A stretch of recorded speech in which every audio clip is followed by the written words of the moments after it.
I'm going live. I've got a spare 10 minutes before I come live. Speak about everything that's really going on in the world and what's going on in my world. Hopefully, your world is a little bit better right now than mine is. But I'm just gonna keep this a free, open stream where I talk about everything and everything that comes out of my mouth, really. So I don't know where I'm going to start on the topic of, do I talk about my chest? Do I talk about black mold? But it's going to be an informative video anyway. So I'll probably start with talking about this day and age, really. Um, a lot of people like myself and you, especially people that come and watch this, have bronchiectasis or some kind of COPD, or a family member has it. Now, COPD or bronchiectasis is very hard to diagnose without being sent for CT scans and other kind of testing. So it's quite hard to see if someone's suffering by just looking at them. And the stigma that comes with this condition is that, I mean, the only time you know someone's really not well is if they're choking, coughing, sputum, or going like I do several times a day. But in the particular moment, we might not always be under kind of an attack. So when people see you, I've noticed this, whether it's even a professional GP, to to get them to understand what you go through on a daily basis, is sometimes almost like you've got to convince them you're ill.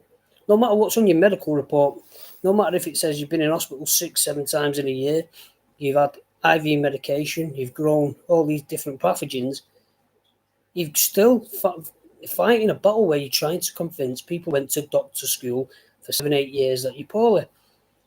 And years ago, before all this technology, before all this robotic programming came in, you had a family doctor. That's exactly what it was. It was a family doctor. You went and seen your family doctor, and they built up a relationship with you. Now, that doctor was much better then.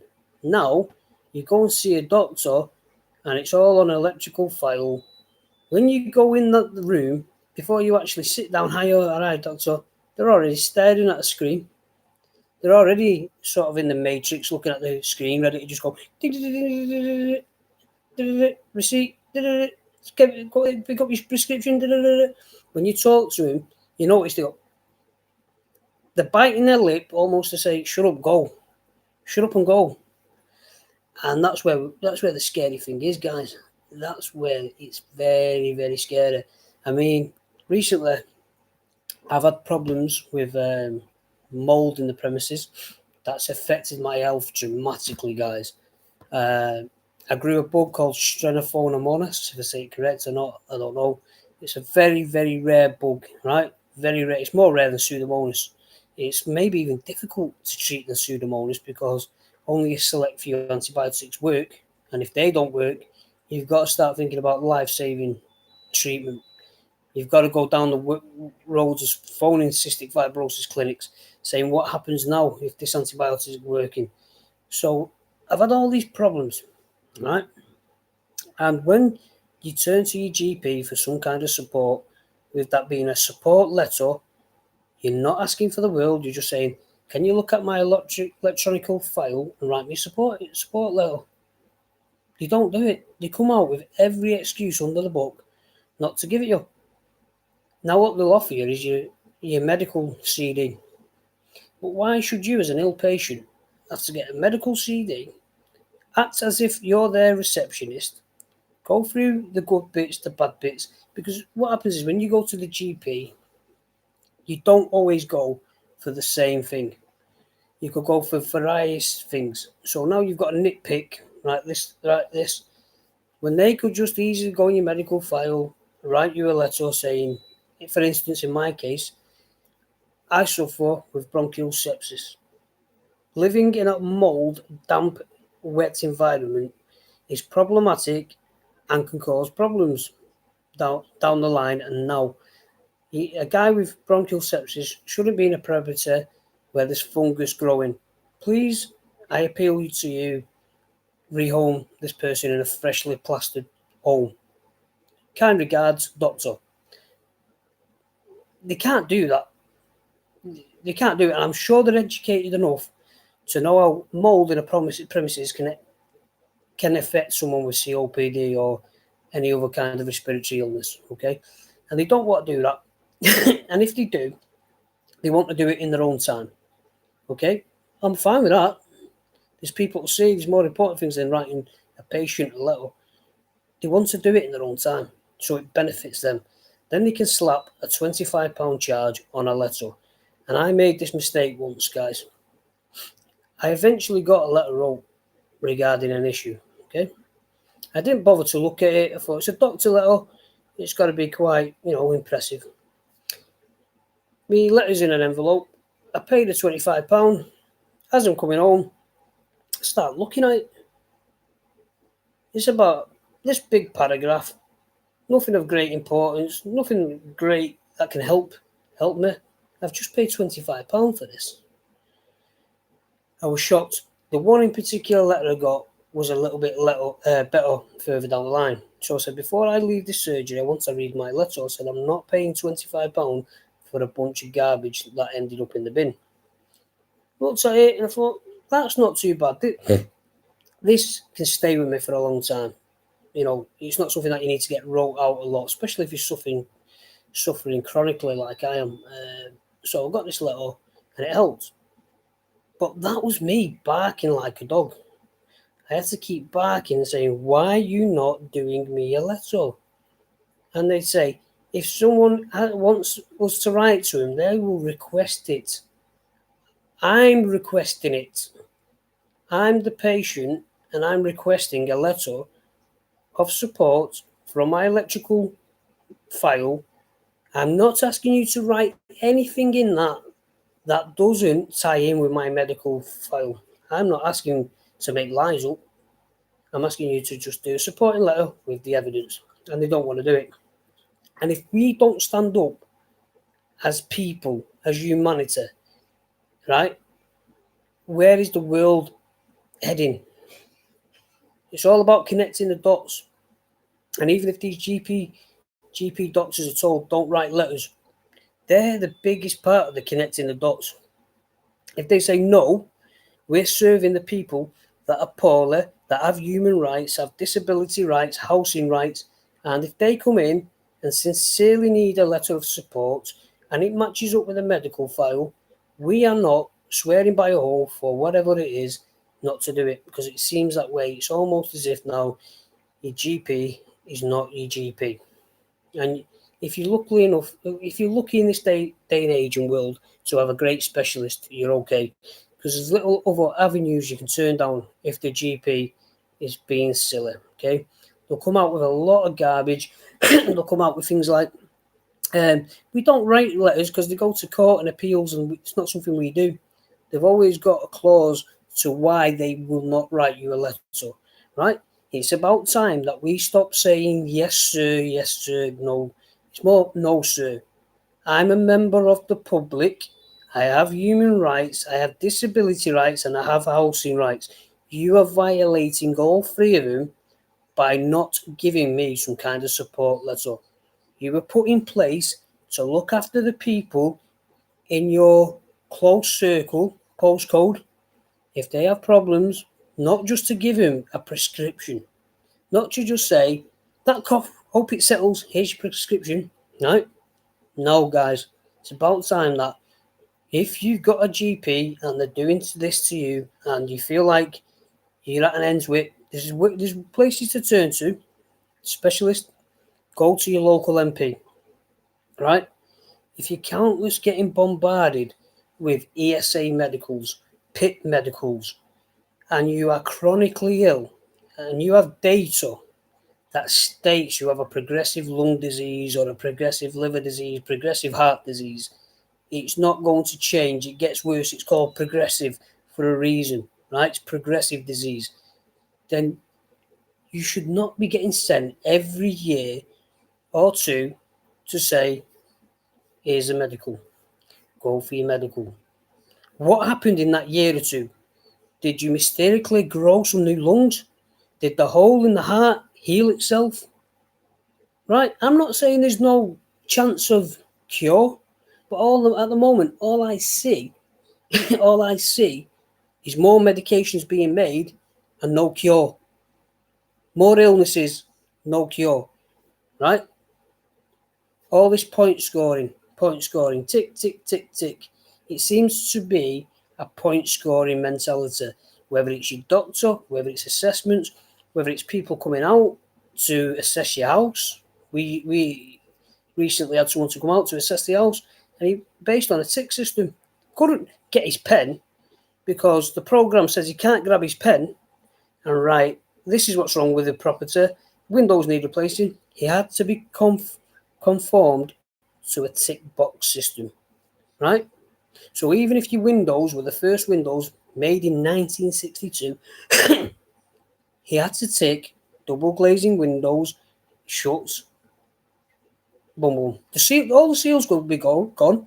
You know, could be letting condensation, mold, damping, but he has to tick the boxes. So he scores the windows a 3 out of 5. And this is what they're doing, and this is the way they can manipulate us guys. I mean, how can you possibly make a tick box system that is designed for every human being with different conditions and say, this is how the way you pass the medical? And I always said, they shouldn't be making people beg. If there's something in the world that says you're entitled to this, you're chronically ill, then give it them. But it's almost like you're begging for things, right? I'd rather them say people aren't entitled to disability rights. I'd rather them say they're not entitled to disability benefit, you're not entitled to this, you're not entitled to that. Then make poorly people, right, have to fight an ongoing battle. It's a disgrace of a world we live in. And unless you, me, and everyone else realise we're the big picture in here, we control it, we're the big picture, and say, listen, doctor, you're wrong, right? You're wrong. The doctor can be wrong. Just because he went to 8 years education school and doctorism, if that's a word, he still can be wrong. I remember going back when I first joined a practitioner, and I didn't like him from day one. The first time I met this GP, right, young man, he must have just finished his degree. I think his dad died and he inherited I call it a business. I won't even call it a GP. It's a business. Inherited the business, and I was very poorly. I was on countless antibiotics, different bugs. And again, I wanted some support. I wanted a sick note, something like that.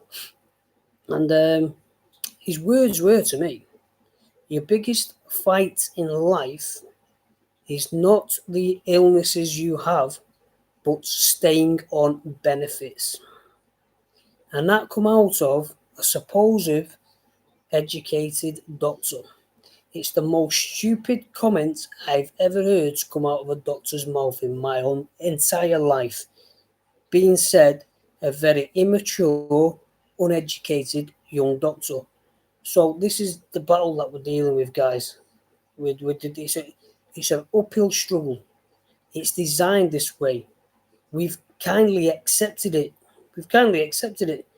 You know, it's almost like being bullied by your own practitioner who won't help you. You know, you won't stand up for someone getting bullied in the street, would you?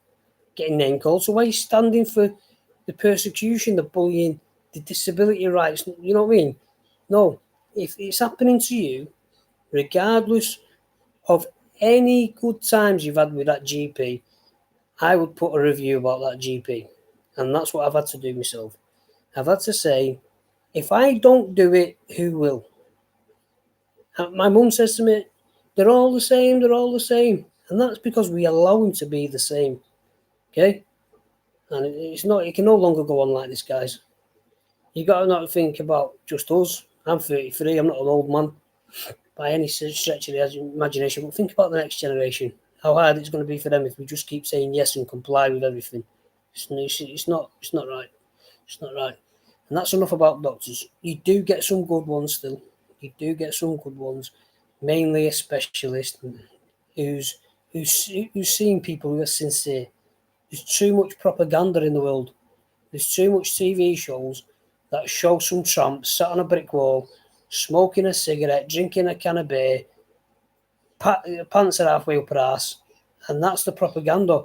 Why don't they show people in the hospital bed? Why don't they show people at home struggling? Why don't they show the IV nurses? Because it's all a part of manipulation. And that's why they do, when you're trying to tell the doctor you're not well, it's almost like you're trying to convince them. It's almost like you're in the court and they're the jury. No, not on my watch. I'm standing up for it. It's up to you what you do. It's up to you what you do. Whether you leave a good review or bad review, tell them as it is. Tell them as it is. I told them I'm not taking my review down. I said I'm not. I said I don't care if I get a letter or not. I am not taking my review down. It's like trying to squeeze blood out of a stone, getting used to do anything that's ethical and should be done. I'm not asking the world, right? I'm not asking the world. So before I go, I want to talk about some black mold. Okay, guys. If you're facing a black mold issue in the house, don't clean it yourself, right? I probably spoke about it again, but I'm going to finish on the black mold. What happens with black mold is it's grown over time. They normally say lifestyle, right? That's how it's nonsense. Lifestyle is something like having a dryer without a pipe out the window, okay? And collecting humidity in the air. But if you notice your gutters are broke, the flashbands broke, if you notice your window seals are broke, your brickwork outside is thin, cavity walls, 9 times out of 10 it's a property problem, okay? You shouldn't clean any mold, whether it's lifestyle mold or mold that's coming from outside. And I'll tell you why. Mold is a fungus, okay? It's more dangerous when it's been moved because it becomes airborne, right? Now it looks disgusting on silicone, but it's not doing such a bad job. I wouldn't leave toothbrushes in the bathroom. It's made me think again about leaving toothbrushes in the bathroom. I'd put them in one of these plastic container or put it in a bag. But yeah, what I'd do if you had this problem, whether you're at housing association, not GP, private tenant, notify it, send emails, pictures, tell them you want them to come out, investigate the root cause of it, and kill the mold professionally. Right? Never DIY black mold. Never DIY it. Never scrub it, because what you're doing, you're moving a potential fungus that's settled here. You get a sponge, you wipe it, and then you wipe the sides. It becomes everywhere and it becomes airborne. If it gets in the lungs, you may be in hospital like I was with Stenophoromonas, aspergillus, and then you might need a lung doctor that you never need before. So think about certain things that contribute to your health inside your own premises. Make sure your premises ventilation is working correctly. Make sure you have adequate ventilation, extractor fan, ventilation in the brickwork. Make sure air is coming in and passing, right? Do things like that. You'd be surprised what can it contribute to your respiratory illness. There's so many dodgy landlords out there, and it seems to be the people at the top again get away with everything. Dodgy landlords, GPs not wanting to help, and it's almost where we are at this time. There's going to be no more human rights, my friend. There's going to be no more disability rights, my friend, if we just continue to comply, right? Edward Duncan Smith, Google his name. He wants to get rid of human rights. And if we carry on with the wool over our eyes, our heads in the foam, yeah, that's where we're going to end up, guys. We're in a very, very sad time at the moment. We're focusing our energies on things that don't need focusing on. We don't need to focus on football teams anymore. I'm not interested in football. Multi-million-pound people kicking football around. When I used to hear them words when I was young, I was like, shut up, nothing. It's a great sport. But when I look at these people and they're kicking a football around and they're getting 250 grand a week, win or lose, and you've got people filling stadiums screaming, you've got people sat on the seats screaming at the telly, when there's a bigger war going on outside and it involves you, me, and everyone in it. We're being manipulated, dictated to, and we're having our human rights and disability rights really, really tarnished and thrown out the window. They will be abolished if we don't act on it. act on it, be smart.